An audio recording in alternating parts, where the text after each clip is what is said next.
caɗele dawruɗe Guinée Bissau wondi ɗe battinani he jokkodiral mum he Sénégal ko ɗum waɗi Sénégal wi ɗowat Guinée Bissau sabu hebde lawol dejre he démocratie ko ɓuuri yawde ɓangi aadi ndi ko jagorɗo jokkodiral Sénégal Cheikh Niang he o alet he garagal makko ngal mo waddi he jagorɗo konunkoɓe ɓe Biram Diop nde wonnoɓe gaddi ko kabaru hoorejo leydi Sénégal Bassirou Diomaye Faye ha he jungo hono makko ortayinta. Ces explications ont été bien reçues. Konguɗi maɓɓe ɗi min nani ɗum no feewi ɓe min paamiɗi min jottinona yet hoorejo amen leydi ndi min kaldi e maɓɓe ko yori e dumbaɓe ɓe min ñaaguima ɓe ɗaltegol dumbaɓe ɓe te min jokkat nde yewrere. Nous allons donc poursuivre cette question. E konguɗi makko mbo wi mon yi udirare he laamu fadde o Guinée Bissau he arsirde dejre ko ɗum waɗi mbo wi leydi ndi ɗi fodde he ballal aduna o ha tengti noon CEDEAO. Les autorités min paami wonde ɓen jogii anniye keɓgol kawral e muradu wonandu ko e laamu fadde o gonɗen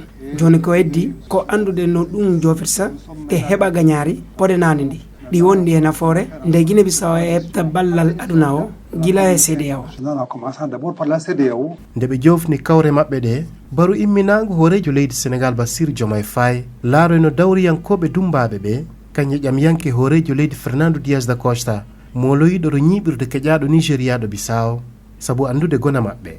Ousmane Aroune Embalo Bissau, RFI.